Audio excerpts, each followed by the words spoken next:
இந்த படத்துல கமலாங்கிற பொண்ணுக்கு காது கேட்காது. அவளுடைய ஹஸ்பண்ட் துபாயில வேலை செஞ்சுக்கிட்டு இருப்பாரு. தன்னுடைய பெண் குழந்தையோட ஹஸ்பண்ட் சீக்கிரத்திலேயே வந்து நம்மளை கூட்டிட்டு போயிருவாங்கிற நம்பிக்கையில அந்த பொண்ணு ஒரு கார்மெண்ட்ஸ் கம்பெனில வேலை பார்த்துக்கிட்டு இருப்பா. அங்க இருக்க எல்லாருமே இவளுக்கு ரொம்ப சப்போர்ட்டிவா தான் இருப்பாங்க.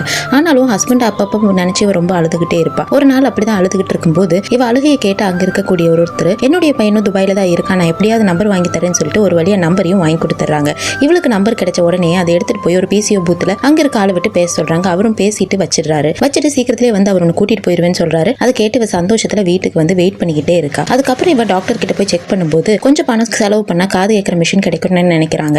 அதே மாதிரி இவ்வளவு ரொம்ப கஷ்டப்பட்டு அந்த பணத்தை சேர்த்து காது கேட்கிற மிஷின் வாங்கி யூஸ் பண்றா. இப்போ அந்த மிஷினை போட்டுட்டு இவ கால் பண்ணி கேட்கும்போது அவ ஹஸ்பண்ட், உனக்கு காது கேட்காதுன்னு, நான் ஏற்கனவே வேற கல்யாணம் பண்ணி எனக்கு குழந்தையெல்லாம் இருக்கு, இனிமேல் கால் பண்ணாதுன்னு சொல்லிடுறாங்க. இதை கேட்ட உடனே அந்த பொண்ணுக்கு மனசு ரொம்ப கஷ்டமாயிடுது. அழுதுகிட்டே வீட்டுக்கு போயிட்டு இருக்கா. பயங்கரமான மழை வருது. வீட்டுக்கு போயிட்டு அவ ரொம்ப நேரம் அழுதுகிட்டே இருக்கா. விடிஞ்சு பார்க்கும்போது வீட்டை சுத்தி மழை வெள்ளமா சூழ்ந்திருக்கு. குழந்தைய வச்சுட்டு எப்படி தப்பிக்கிறதுன்னு தெரியாம அங்க எங்கேயும் கஷ்டப்பட்டு ஒரு வழியா தப்பிச்சுட்டா. குழந்தையோட கையில பார்த்தா அவ காது கேட்கிற மிஷின் இருக்கு. இந்த குழந்தைக்காக இனிமேல் இந்த மிஷினோட உதவியோட வாழணும்னு முடிவெடுக்கிறா.